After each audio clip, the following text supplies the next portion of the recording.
Entonces, estas cartas están dirigidas a cada creyente en el Señor, a cada corazón, a cada persona que ha abierto su corazón al Señor y que le ha aceptado como su Señor y como su Salvador personal. A Él está dirigida cada una de estas cartas. Recordemos que estas cartas de las 7 iglesias del Asia Menor representan en sí a todas las iglesias contemporáneas del tiempo de Juan, pero también a cada una de las iglesias durante esta nueva dispensación. Hasta nuestros días, estas cartas nos hablan a cada uno de nosotros que conformamos la iglesia del Señor.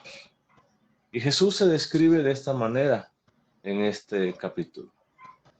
Dice aquí, he aquí, dice el amén, el testigo fiel y verdadero. De esta manera, nuestro Señor Jesucristo se revela o se da a conocer a la iglesia de la Odisea como el amén. Esta palabra, amén, hermanos, tiene su origen allá en la lengua hebrea y se traduce o significa ser confiable, digno de confianza. Dice Jesús, he aquí el amén, aquel que es confiable. Y creo que cada uno de nosotros confiamos plenamente en nuestro Señor Jesucristo. Creo que cada uno de nosotros sabemos que Jesús es el único que nunca nos va a abandonar y mucho menos a defraudar. ¿Por qué? Porque Él es confiable.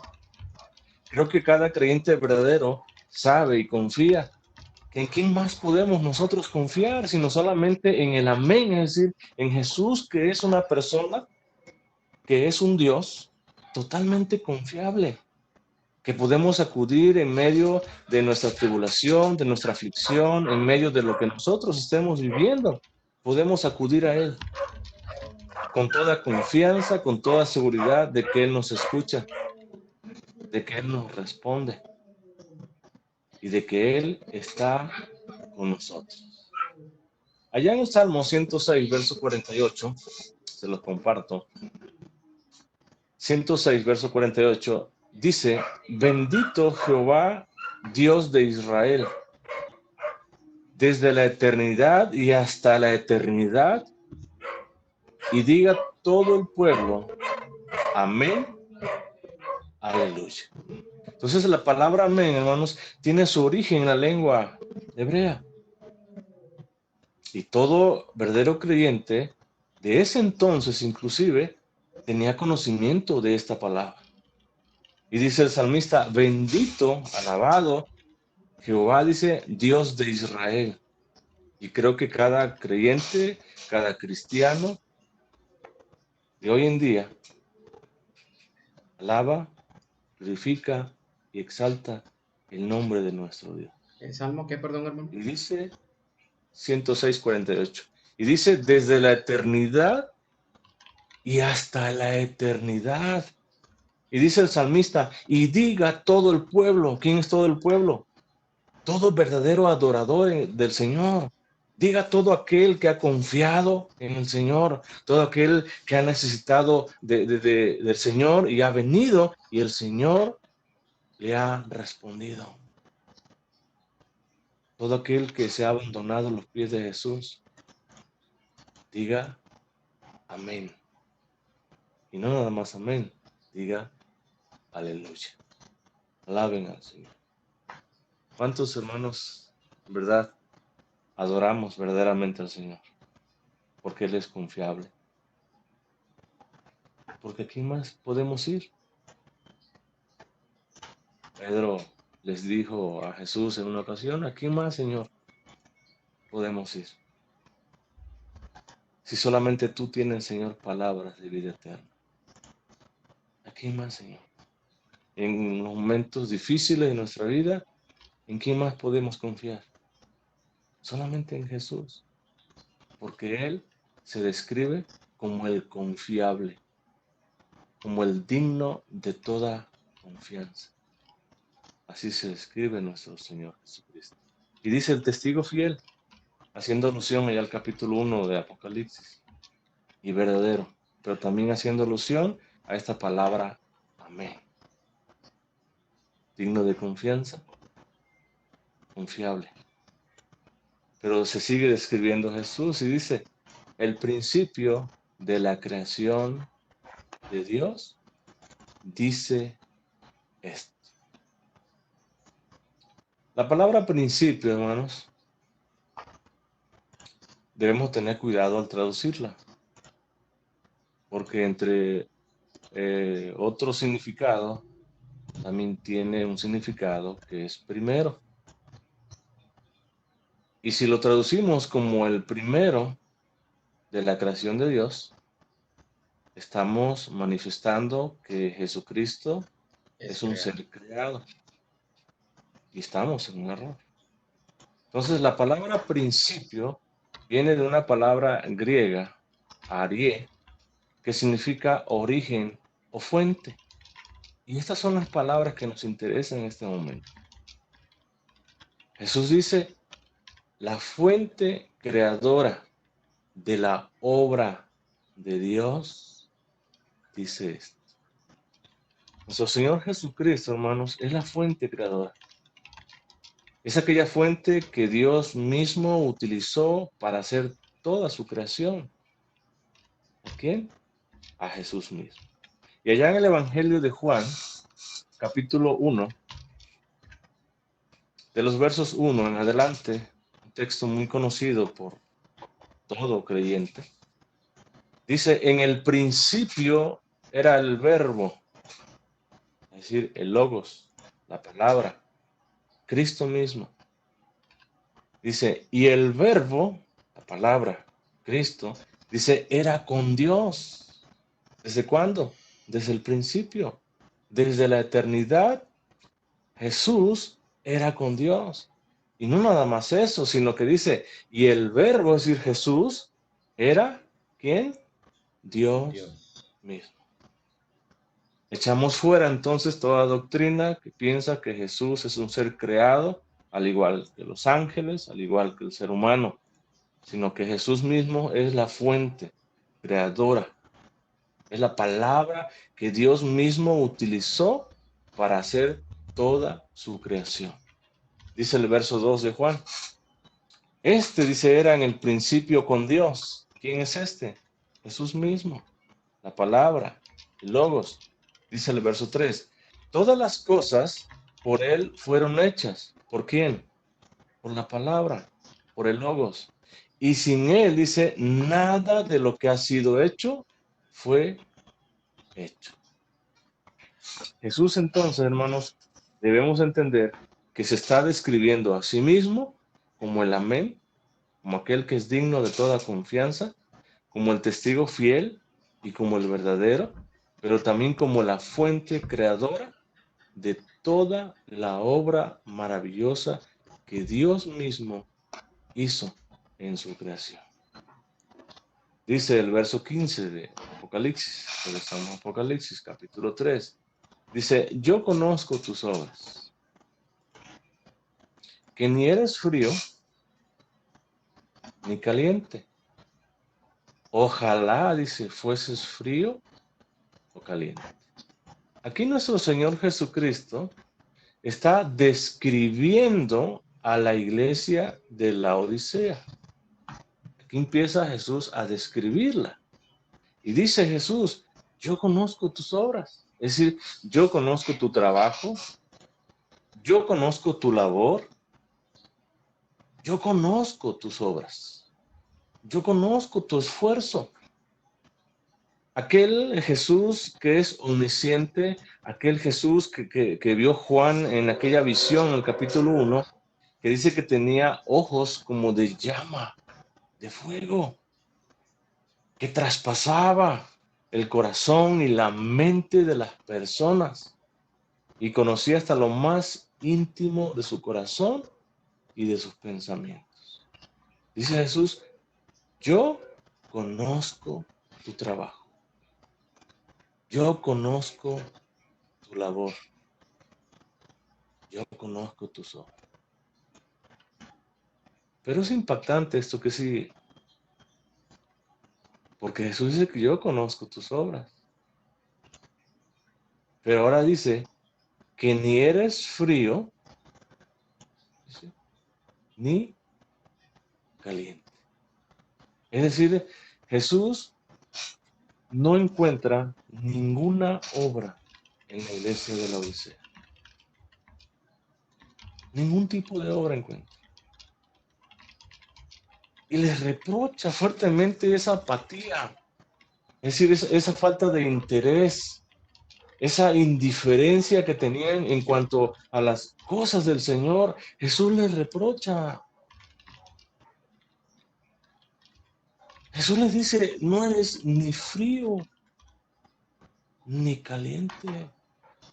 En otras palabras, eres totalmente indiferente a las obras del Señor.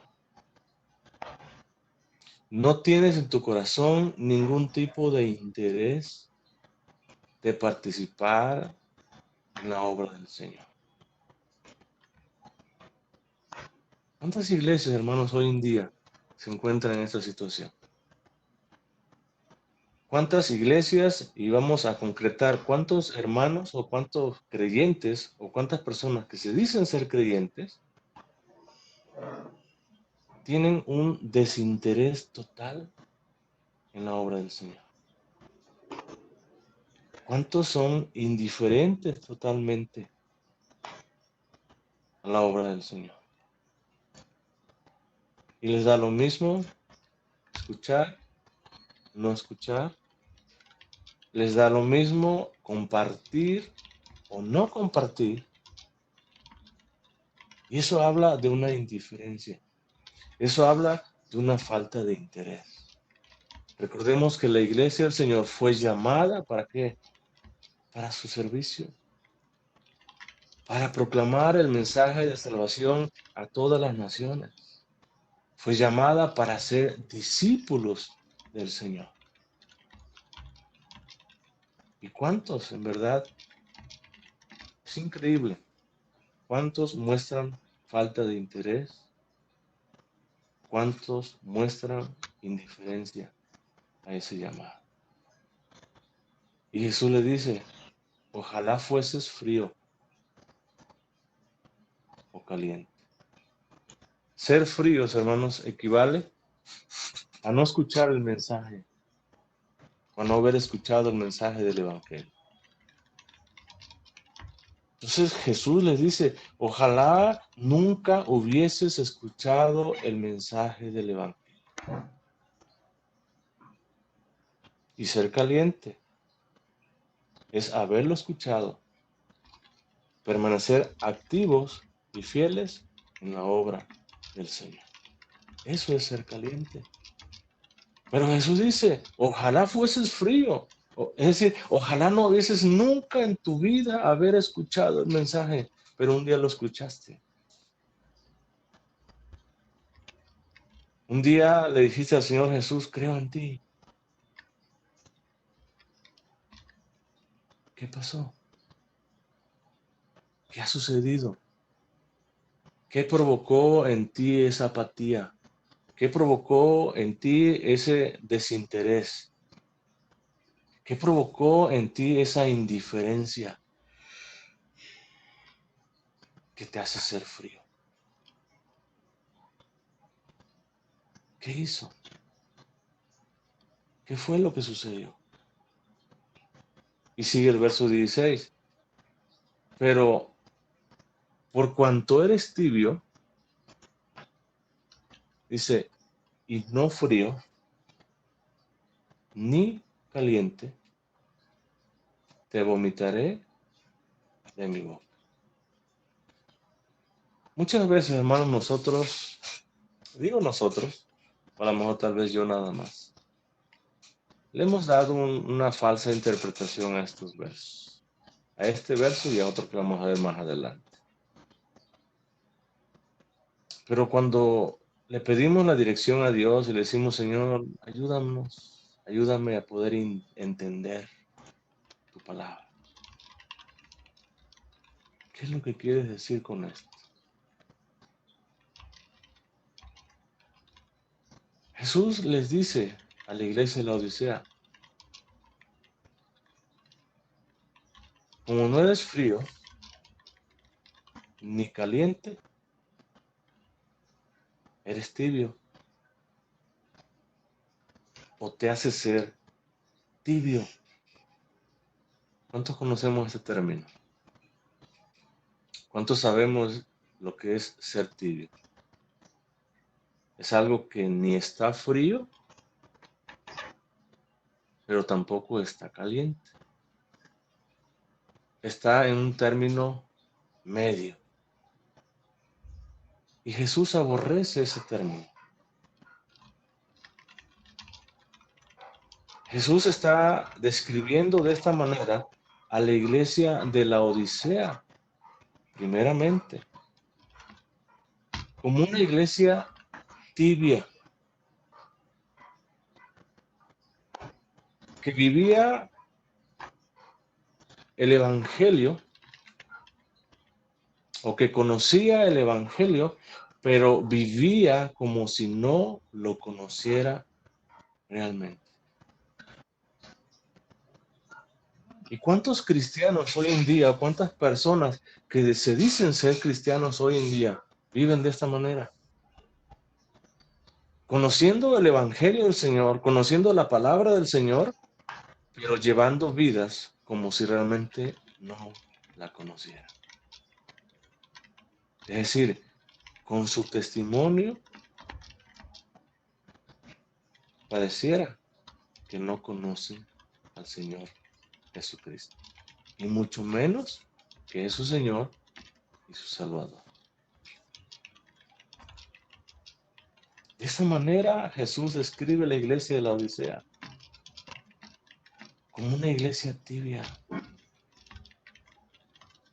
Así como llegaban esas aguas, porque la iglesia de la Odisea o la ciudad de la Odisea estaba cerca de aguas termales que eran bombeadas, así como llegaba esa agua a la Odisea tibia, así lo compara su Señor Jesucristo, como una iglesia tibia.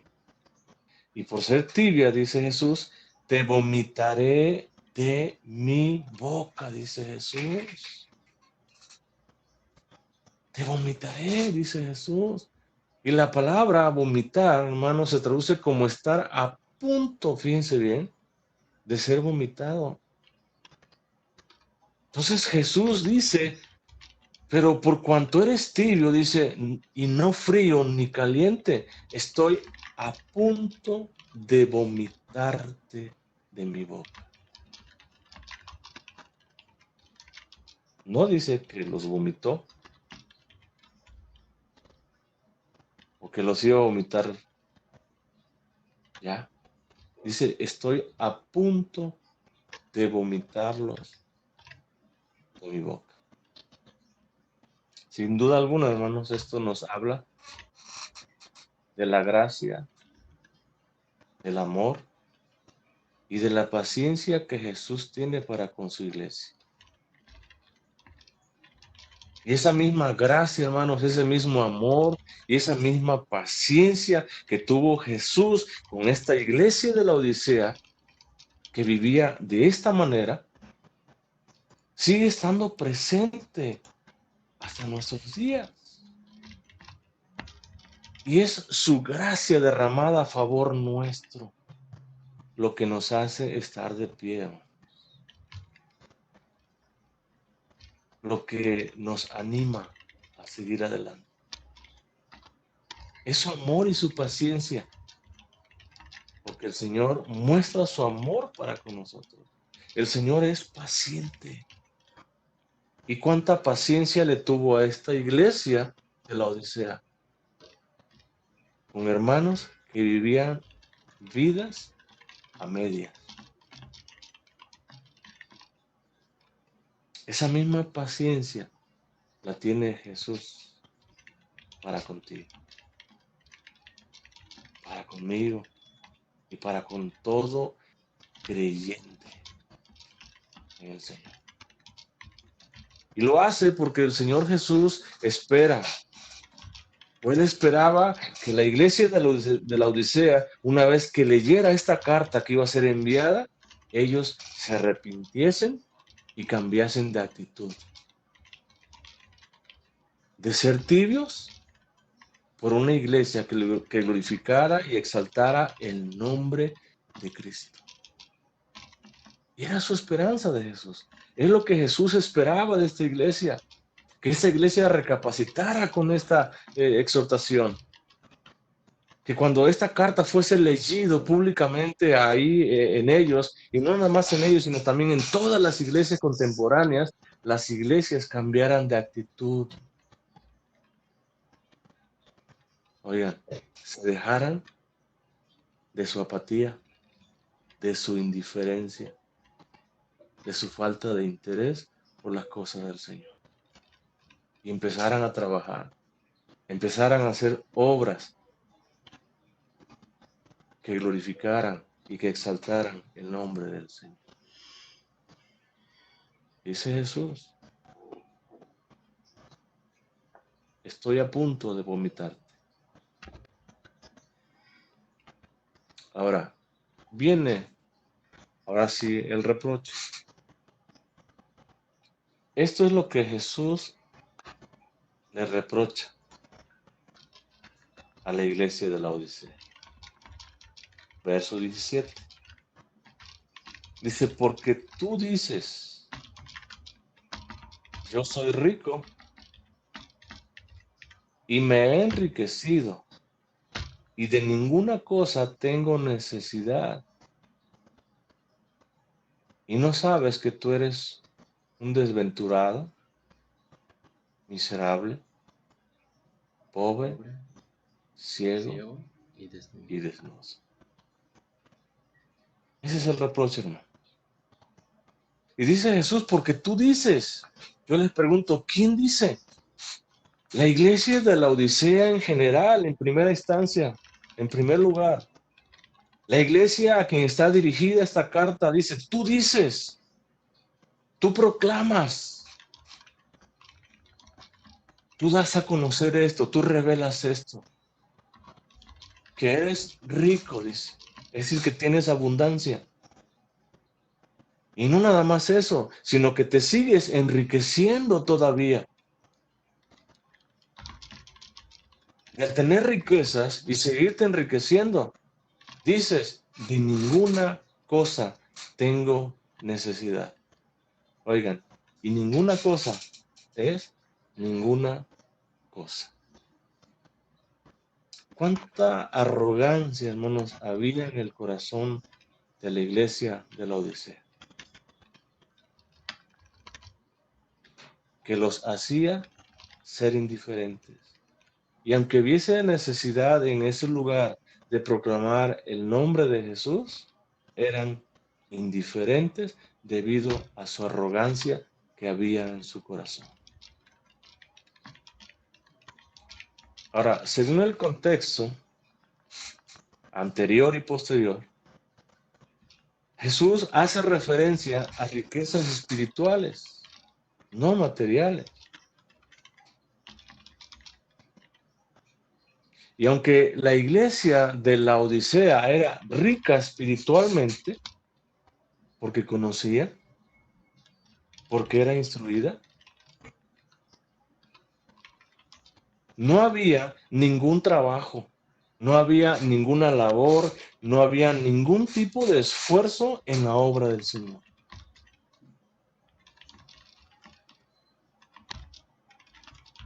Permanecían apáticos, indiferentes.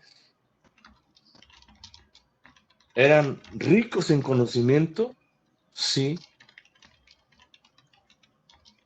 pero eran tibios. Es decir, no eran ni fríos ni calientes. Esa era la condición de la iglesia. Y es por eso que Jesús les reprocha de esta manera. Y sigue diciendo Jesús, y no sabes, dice, que tú lejos de ser rico, lejos de tener esa abundancia de riqueza, lejos de decir, no tengo necesidad de ninguna cosa. Tú, dice, eres un desventurado, eres un angustiado, eres un miserable, eres un desdichado. Sigue diciendo Jesús, tú eres un miserable. Y la palabra miserable, hermano, se traduce como digno de toda lástima. Así se traduce. Entonces Jesús en ese reproche les dice, tú no eres rico, tú no tienes abundancia de riqueza, sino todo lo contrario, tienes necesidad de todas las cosas. Porque eres una persona digna de toda lástima. Oigan, y que Jesús te diga esto, eso ya es otra cosa. Dice Jesús, tú eres pobre. Esta palabra pobre se traduce como mendigo, como pordiosero, como agazapándose para esconderse.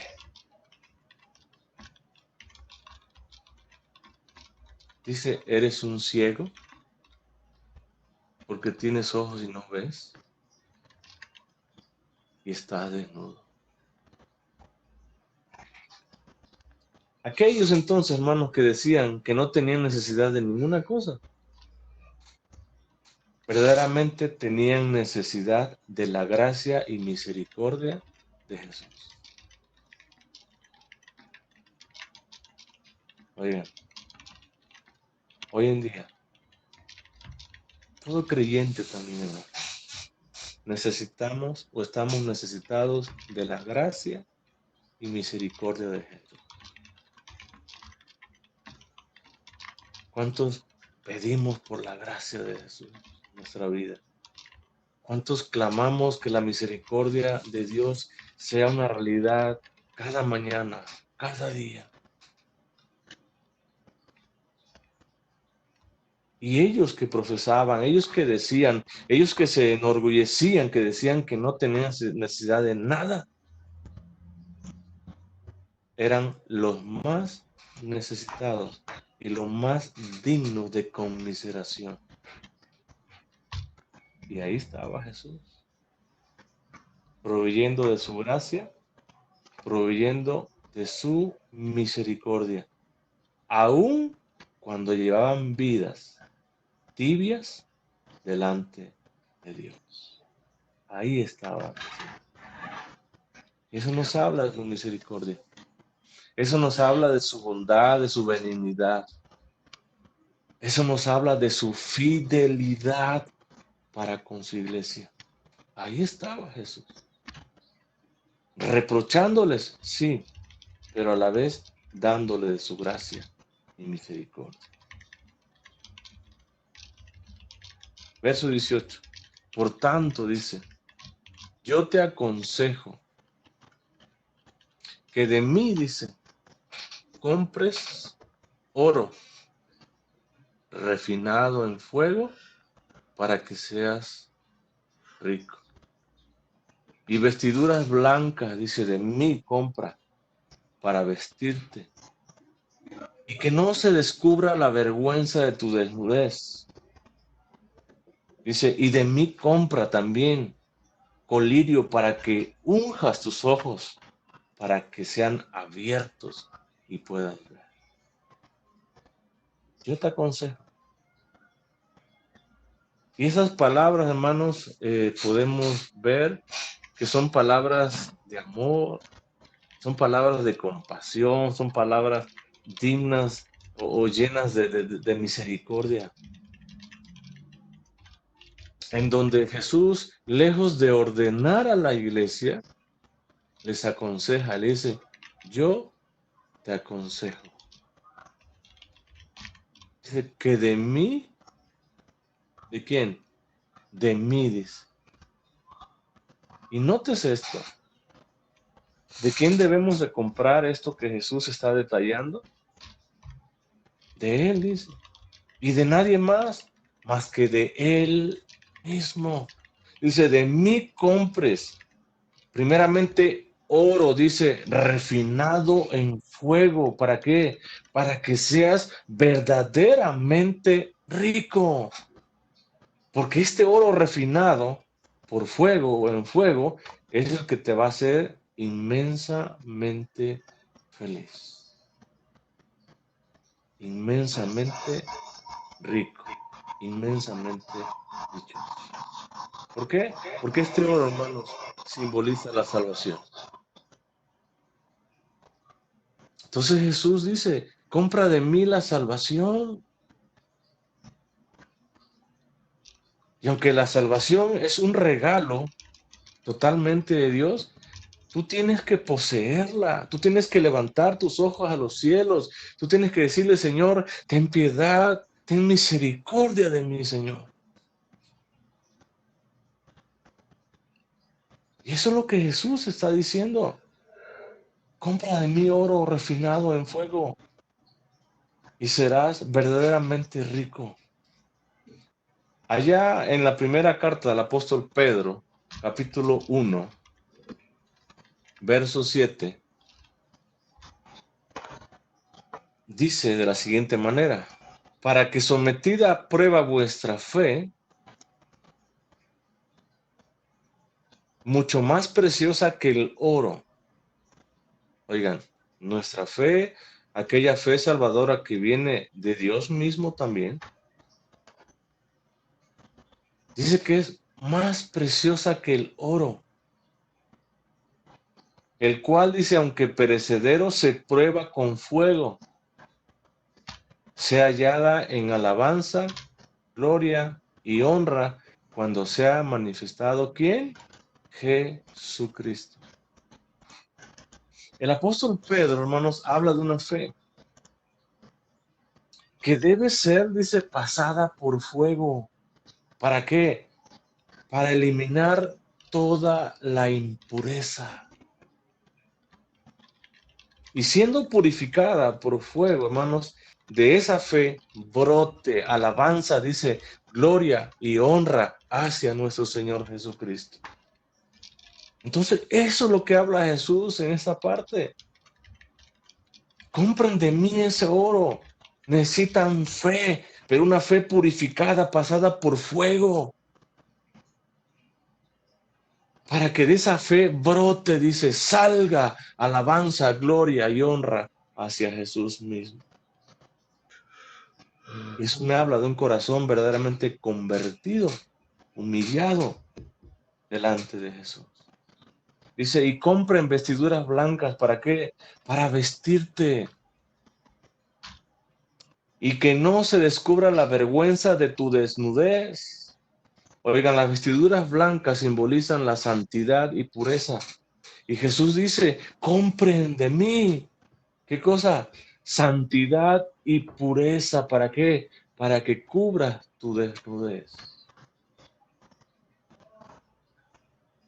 Hermanos, la vestimenta de la iglesia de Jesús es santidad y pureza todos los días de su existencia. El verdadero creyente debe de comprar todos los días santidad y pureza que viene de Jesús mismo. ¿Cuándo? Todos los días. La iglesia de Jesús, entonces, hermanos, debe de vivir vidas santificadas, vidas consagradas en pureza todos los días de su vida. Porque eso es lo que Jesús quiere. Jesús quiere que cubras tu desnudez, aquella desnudez que hizo visible el pecado en ti. Dice, cúbrela ahora, dice, con santidad y pureza. Cúbrela ahora con vestiduras blancas, que solamente, dice, puedes comprar ¿de quién? de mí. Aunque la Odisea, hermanos, era una ciudad productora de vestidos finos, pero era de lana negra. Dice Jesús, compra de mí vestidos blancos, dice, para que cubras esa desnudez. Dice, y unge tus ojos con colirio para que veas. Jesús invita a la iglesia con palabras de amor, aconseja a la iglesia con palabras de amor a que unjan sus ojos, pero no con un colirio terrenal, sino con un colirio celestial que pueden comprar delante de Él o con Él. Porque de esa manera ellos podían ver sus propios pecados, sus propias faltas y su tibieza espiritual que Jesús les estaba condenando. De esa manera sus ojos iban a ser abiertos e iban a ver su tibieza espiritual que Jesús les condenaba. Dice el verso 19. Yo, dice, ¿quién es yo? Jesús. Reprendo, dice, y castigo a todos los que amo, dice. Sé pues celoso y arrepiente. Jesús dice, yo reprendo, yo amonesto, dice. Yo reprocho, dice Jesús. Y no nada más reprendo, no nada más les reprocho, sino también castigo, dice Jesús. Y la palabra castigo se traduce como educar, como corregir, como disciplinar. Entonces Jesús dice, yo les reprendo, pero también les corrijo, también los disciplino. Y da el porqué, dice, a todos los que amo. ¿Cuántas veces nuestro Señor Jesucristo, hermanos, nos ha corregido de un mal proceder? Y aquello que deba ser corregido, Jesús lo va a corregir de una manera, de una forma u otra. Jesús lo va a corregir. ¿Por qué razón ese? Porque Él te ama. Si hay algo que disciplinar en tu vida, si hay algo en el cual debes de ser educado o instruido, dice Jesús, yo lo voy a hacer. La razón, porque te amo. ¿Quieres más razón, hermanos, para ser corregido? ¿Quieres más razón para ser educado? ¿Quieres más razón para ser disciplinado? Dice Jesús, porque yo te amo. Ahora, entendamos esto. El amor y la disciplina van de la mano. No podemos nosotros disciplinar sin amar. No podemos hacer eso. Y Jesús aplica entonces una reprensión, y no nada más una reprensión, sino un castigo, una corrección a la iglesia de la Odisea, pero lo hace con amor. Siempre con amor. Y es increíble, hermanos. Esto nos habla nuevamente de la misericordia del Señor. Esto nos habla de su inmenso amor que tiene para con nosotros. En que aún siendo tibios, la iglesia de la Odisea, aún siendo apáticos, aún siendo indiferentes, aún no teniendo obras, labor, trabajo en la obra del Señor, Jesús les ama por encima de todas las cosas. Pero dice, yo te reprendo. Aunque te amo, te reprendo. Y porque te amo, te castigo, te corrijo, te disciplino, te educo. ¿Por qué? Porque te amo. Allá en Proverbios, capítulo 3, verso 12. Proverbios capítulo 3, verso 12. Dice, porque Jehová al que ama, castiga, dice, como el padre al hijo a quien quiere, dice. Entonces dice la palabra de Dios que Jehová, que nuestro Dios, al que ama, castiga, es decir, educa, corrige, disciplina. Oigan, pero siempre va a ser para nuestro propio provecho, para nuestro propio bien. Nunca va a ser para nuestro mal. Siempre el Señor nos va a corregir con amor, nos va a educar con amor, nos va a disciplinar con amor para nuestro propio provecho y bien. Y de esa manera Jesús, hermanos, corrige, Jesús castiga, Jesús disciplina, Jesús educa a esta iglesia, primeramente. Y de esa manera, hasta nuestros días, también nuestro Señor Jesucristo sigue aplicando corrección, sigue aplicando disciplina en su iglesia, como una muestra de su gran e inmenso amor que tiene para con nosotros. Pero sigue diciendo, sé pues, dice, ¿qué cosa? Celoso, dice, y arrepiéntete, dice Jesús. Y notemos que lo dice Jesús. Notemos que estas palabras es la revelación misma de Dios Padre expresada a Jesús, escritas por Juan. Entonces dice Jesús, sé pues celoso. Y notemos que es un mandato a permanecer siempre, siempre de esta manera. La iglesia de Jesús, hermanos, debe de permanecer siempre en esta postura. Celosa. Porque es un mandato de Jesús. Porque Jesús lo está ordenando a que seamos siempre una iglesia celosa. Siempre. No cuando quieras o no cuando se te ocurra, sino siempre el celo por el Señor debe de existir. Debe de estar presente. Y está presente solamente en cada verdadero creyente en el Señor. Ahora, la palabra celoso, hermanos, y aquí está algo interesante. Se traduce de la palabra griega celó y significa tener calor. Fíjense bien.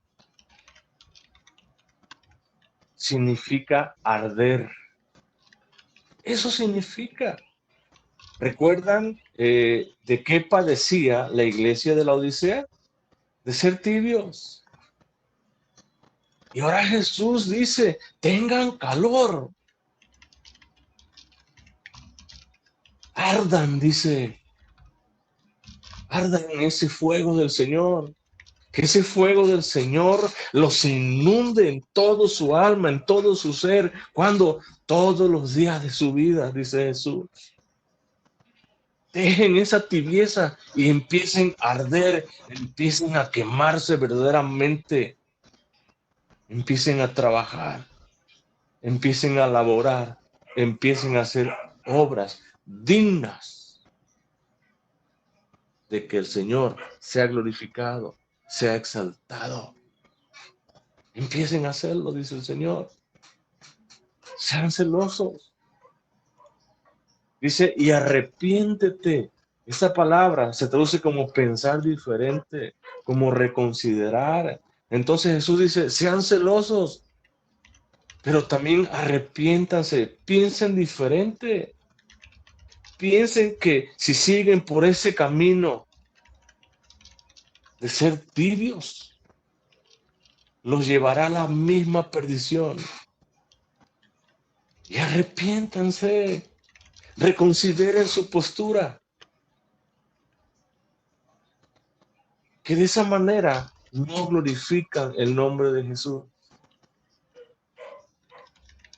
No es de esa manera, sino quemándose, ardiendo de pasión, de amor por el Señor. Sean diferentes, dice Jesús. Verso 20. He aquí, dice, yo estoy a la puerta y llamo. Si alguno oye mi voz, dice, y abre la puerta, entraré a él y cenaré con él y él conmigo.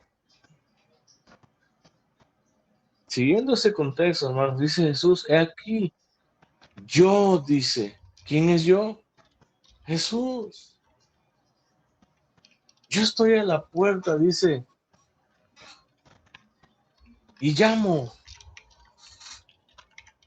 ¿Cuántas veces, hermanos, hemos malinterpretado este versículo? ¿Cuántas veces ponemos a un Jesús totalmente lastimoso allá tocando una puerta, esperando que alguien se compadezca de él y abra esa puerta? Yo muchas veces evité citar este verso, pero ahora que entiendo este contexto me doy cuenta de la importancia que tiene citar este verso. Dice Jesús, yo estoy a la puerta y llamo. La palabra llamo significa o se traduce como tocar, como golpear la puerta. Jesús dice, yo estoy en la puerta y toco y golpeo la puerta. Ahora, notemos algo. Nadie le ha llamado a Jesús. El pecador no le llamó. ¿Por qué? Porque está muerto. No puede llamar a Jesús. Dice, Él y solamente Él en su soberana voluntad decidió llegar y tocar tu puerta. Jesús en su voluntad soberana eligió tocar tu puerta un día. ¿Pudo tocar otras puertas? Claro que sí. Pero Él decidió tocar tu puerta. Y ahí llegó Jesús y empezó a tocar tu puerta una y otra vez y otra vez y otra vez. Estaba Jesús tocando tu puerta. Y te habló de una forma, te habló de otra forma, te habló de una manera, te habló a través de una persona, te volvió a hablar a través de otra persona, te habló a través de una circunstancia, te habló a través de una adversidad, de una lucha, de una enfermedad. Y ahí está Jesús tocando tu puerta.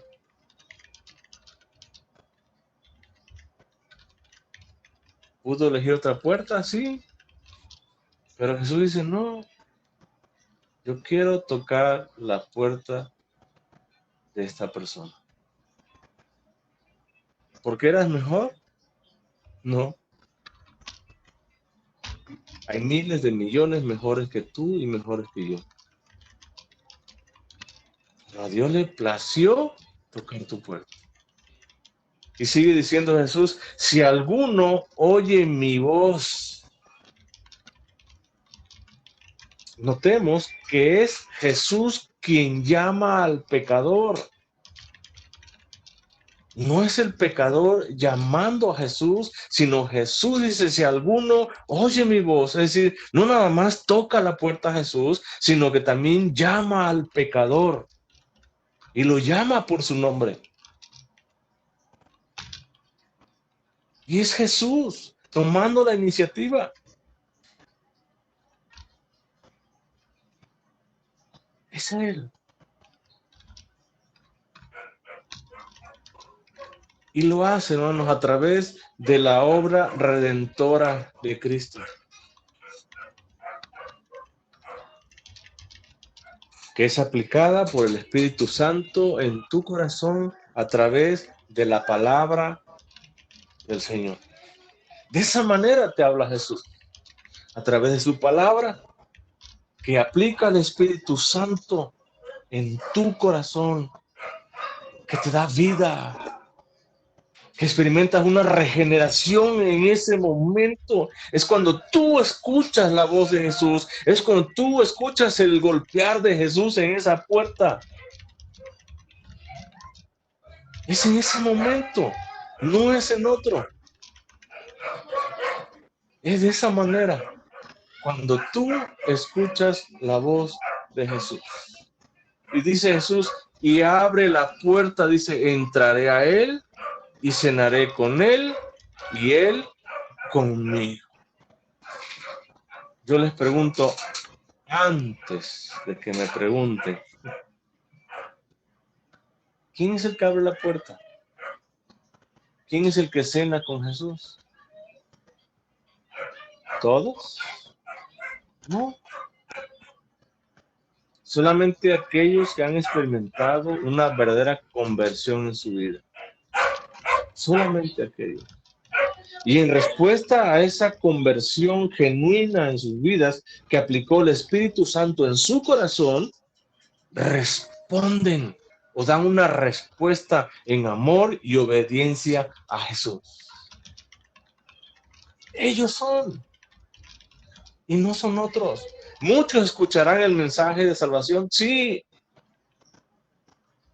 pero no todos van a responder, solamente aquellos quienes en su gran misericordia y gracia el Espíritu Santo obra vida en sus corazones, aplicando la obra redentora de Cristo en su corazón. Solamente ellos.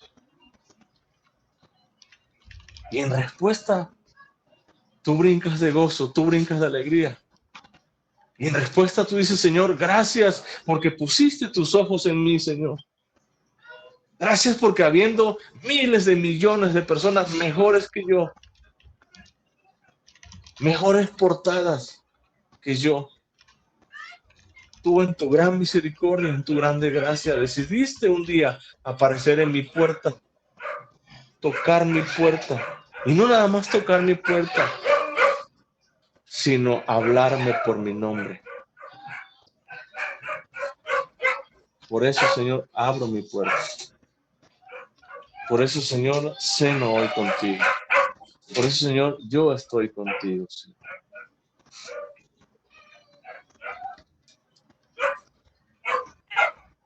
Verso 21. La recompensa. ¿Cuántos queremos ser recompensados, hermanos? ¿Cuántos esperamos esa respuesta?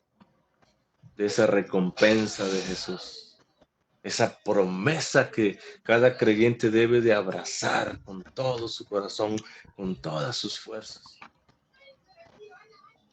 Dice el verso 21, al que venciere, dice Jesús, al que venciere, le daré que se siente conmigo en mi trono, dice. Así como yo he vencido, dice, y me he sentado con mi Padre en su trono. Dice Jesús, al que venciere. Yo les pregunto, ¿quién es el que vence? ¿Quién es el que alcanza esa victoria? Aquel que escuchó la voz de Jesús. Aquel que experimentó esa obra redentora en su corazón aplicada por el Espíritu Santo para vida. Aquel es el que vence. No todos, sino aquellos solamente. Y aquel que vence, dice, le daré que se siente conmigo en mi trono. ¡Qué grande bendición! ¡Qué gran promesa que el Señor mismo te ofrezca un lugar en su mismo trono! En el trono que Jesús ganó por haber vencido, por haber sido obediente hasta la muerte y muerte en la cruz. Por eso ganó Jesús ese trono. Por eso ganó ese nombre que es sobre todo nombre. Y eso lo promete aquí, aquellos que vencen. Y notemos que primeramente, hermanos, es a la iglesia de la Odisea. Es a ellos. Es a la iglesia de la Odisea quien Jesús está prometiendo este trono. Aquellos que llevaban vidas apáticas, indiferentes, aquellos que eran tibios, que Jesús los invita a que se arrepientan y empiecen a andar en el camino del Señor. Aquellos que Jesús exhorta, le dice, quémanse todos los días, llénense de ese fuego del Señor todos los días de su vida. Aquellos Jesús le promete primeramente que se van a sentar en el trono con Él mismo. Pero también lo promete a todas las iglesias contemporáneas y a cada iglesia que ha existido a lo largo de esa nueva dispensación hasta nuestros días.